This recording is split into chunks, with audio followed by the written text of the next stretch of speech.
this primary, only 24% of registered voters. If you are a woman,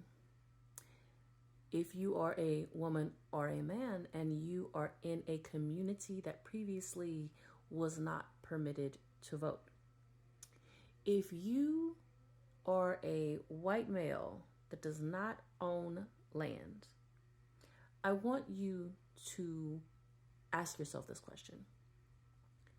Years ago, would you have been able to vote? At a particular time frame, do you know what year would you have not been able to vote in? There is a year in the past of all the groups that I just mentioned that they would not have been able to vote. We would not have been able to vote. Every last one of you guys that fits into any of the groups that I just mentioned. There were people living in those time frames that recognized how unfair it was, that they were being told what to do, that they were beholden to a government that was supposed to be providing security and services for them, and they had no say or authority in the matter. And they fought to get the right to vote. They would love the opportunities that we have now. I know we recognize the issues that we have. We recognize the work that is still needed, but it is such a disrespect for us who have it easier than they did to not do something as simple as participating in voting. Yes, I understand. As I just said, we still have work to do in this nation and in this world. But one battle that we don't have to fight anymore is the right to vote, at least for now. Because if we don't participate in the maintaining and maintenance of the government, of our nation, of providing services, if we don't participate in this, there could be a day when we're not given the right to vote. We already know in several locations where they're trying to restrict the right to vote. And they would love to get away with it. And if you and me don't participate, we could potentially bring ourselves all the way back, because that certain group of people is bound and determined. They want to do that. The only thing stopping them is that all this time we've been able to have our voice heard. Do you understand that from the year 1919, when women got the right to vote, right? Meaning at that point, all adults were given the right to vote.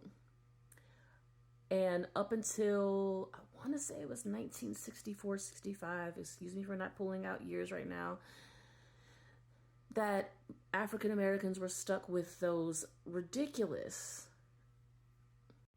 literacy tests by people who were probably less literate than the person that they were testing. Women weren't allowed to vote I'm jumbling it up. Women weren't allowed to get credit financing until 1974. Do you realize how many years that took from when African Americans were permitted to vote to the time when those stupid literacy tests were finally outlawed? Then women got the right to vote, and then the limits on women's participation economically wasn't changed until 1974. So having the power of vote, having the knowledge that you as an individual can determine the course of the government, that is what it took, right? It took having the right to vote, to know that you were choosing your representatives and that they owed you something, right? So once again, any of those groups, I'm talking about Black Americans, Asian Americans, Latin Americans, Indigenous Americans, women, regardless of your background, white men even, like I said, the ones that didn't own land, right? Everybody in that group, at some point, you had no rights. You couldn't even speak up for yourself, right? You couldn't stand up for yourself. You were beholden to someone else telling you what to do.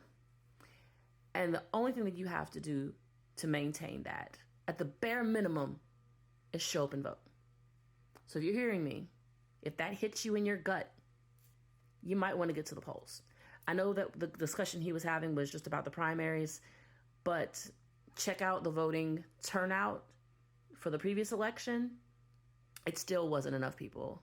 I want to say a lot of the places it was like 40%, and that was supposedly impressive. That is ridiculous, y'all.